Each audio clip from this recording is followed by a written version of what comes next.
Welcome to our latest broadcast we're doing right now with Lance Wallnau. And here's a man who should need no introduction, but I want to make sure all of you know who he is. Charlie Kirk has single-handedly mobilized the next generation of conservatives and Christians in the unreachable youth and millennial bracket. And somehow, through his own catalytic style and chaotic approach, he has cobbled together some kind of an idea that captured so much imagination. Even the president himself, Donald Trump, recognized this guy is carrying the future of America for the next generation.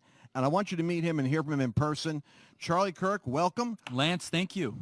Man. You're on fire right now because I understand that you're like 80% over the quota of where you were last year for the same event. Well, we didn't have it last year for obvious reasons because of the lockdowns. Right. We wished we could have, but yeah, I mean, we're at 2,500 young conservative women here. It's pretty amazing. Young conservative women. I'll bet you there's a lot more out there, and I'll bet you I've got a demographic with a lot of the parents probably because that's my age demo. But what are you seeing out there that they're resonating with? What are they responding to in your message?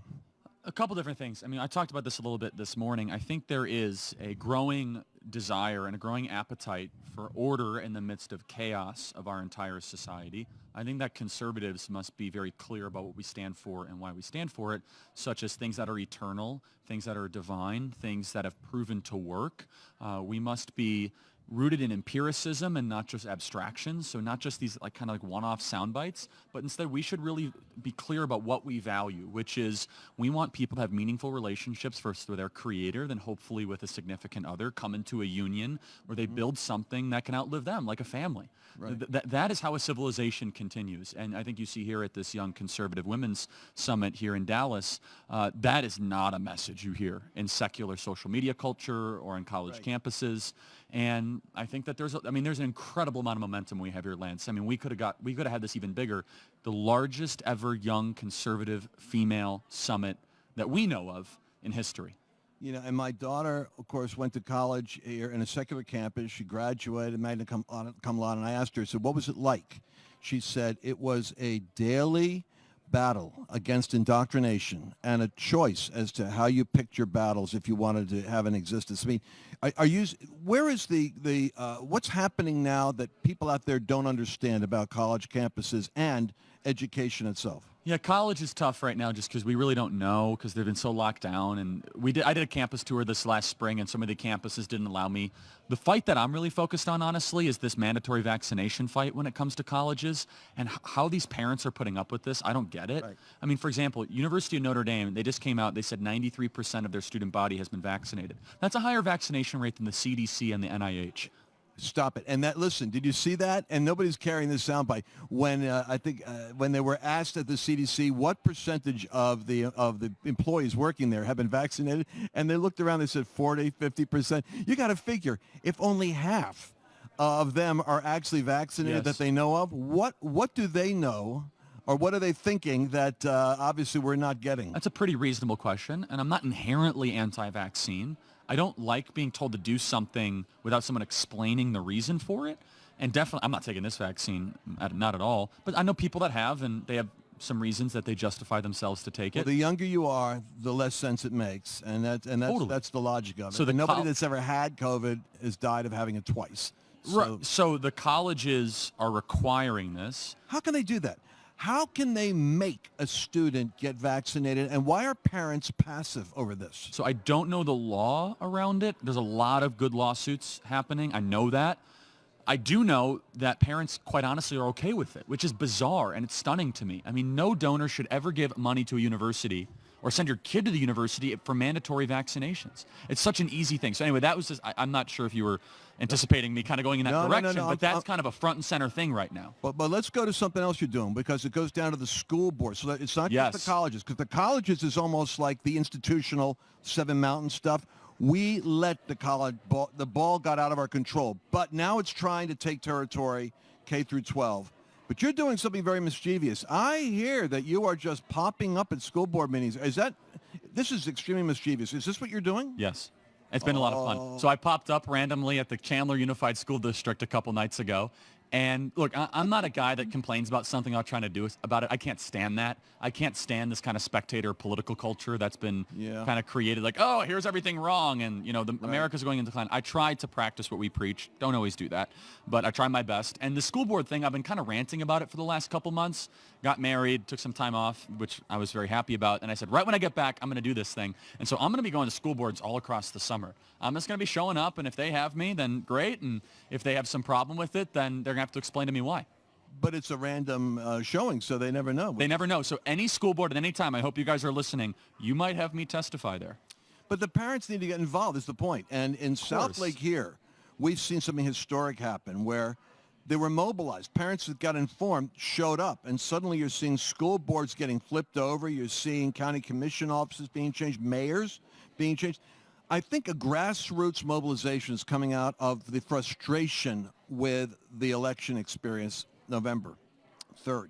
There's a grassroots pushback. Is that what you're seeing here? I'm seeing it all over my audience. Yeah, totally. I think the school boards have now become the place where all this kind of pent-up frustration kind of is now has a platform. It now has an area where this is, and people are kind of all angry about their own thing, and it's kind of fun. It's magical. It's like, okay, this is where we're going to air this all. And by the way, it's the best place. It's kind of this kind of like sandbox for the airing of grievances of everything that's been happening wrong. Where some people are like, you know what? They have the vaccines. And some people are like, I don't like the masks. Some people are critical race theory. Some people to this transgender thing. I'm like, keep coming. This is the place to do it. And actually, it's actually a place where you can make a meaningful difference. Unlike, I'm going to go write a letter to my congressman. Like, yeah, that's fine. Terrific. Yeah. But, and your Facebook protest doesn't work unless you're in their district anyway. So they really don't care what your opinion is. The school boards are the perfect place for this. And you know what? I have a theory on this. I have a theory that Americans, for the most part, they tend to be, 70% of American, the conservative, leaning conservative element, they're not by nature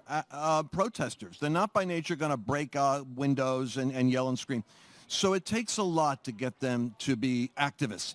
But if you touch their children, you touch little Tommy or Susie, and they're suddenly realizing, Mama is realizing you're threatening my children. That's right. The more that we carry the argument to the mothers that they're propagandizing your son and your daughter, they're messing with your baby, that's where you're going to see this the soccer moms become like commandos at Normandy. They're suddenly showing up with... Well, no, that's the maternal instinct that needs to kick in. And, I mean, we need mothers to now defend their nation and defend the values they care about like they would their own home and their child, because their child is being propagandized. And if you're a mother out there and your kid is being taught that there's something wrong with their existence because of the melanin content in their skin, here's a general rule of thumb. It is evil to judge people based on something they can't control. Right. For example, if there was someone that was handicapped here, we're like, oh, they can't control that. So that's a general moral principle that built the West.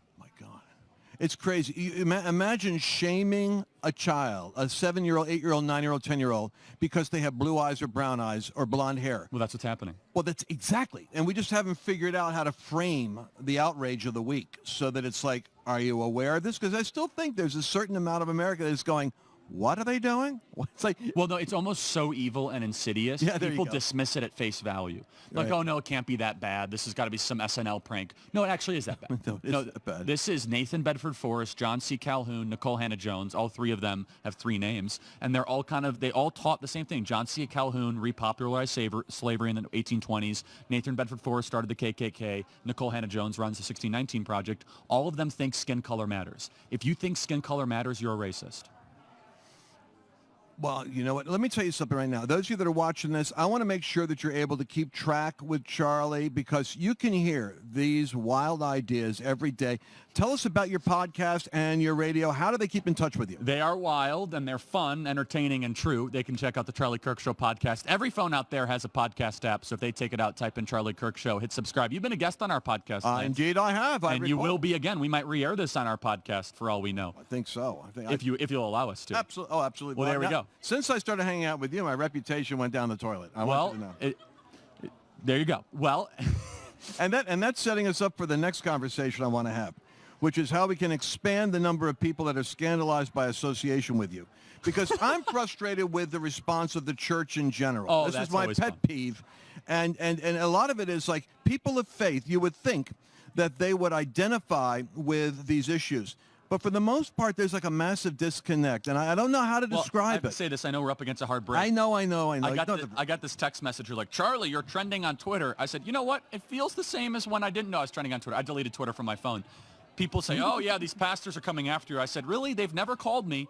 And meaning I don't really care what people say about me or what they do. I care about people I care about say about me, like my wife or my close friends or my coworkers. Yeah. And so this idea of like, oh, you're going to have such reputational damage. I'm like, really? You can live a free life and a full life if you just tell the truth. Absolutely. Besides, I'm telling you, I'm going to predict something, that the pastors that are trying to defend the transgender agenda, the racial stigmatizing and division of society, the open borders that are producing a landmass invasion of the country, pastors are going to find themselves getting a pushback from their own people. I hope so. I believe it. I believe there's like pastor disaster out there is setting himself up for a problem. But we're going to be coming back in a moment with more with Charlie Kirk, because we're just scratching the surface on these subjects right now.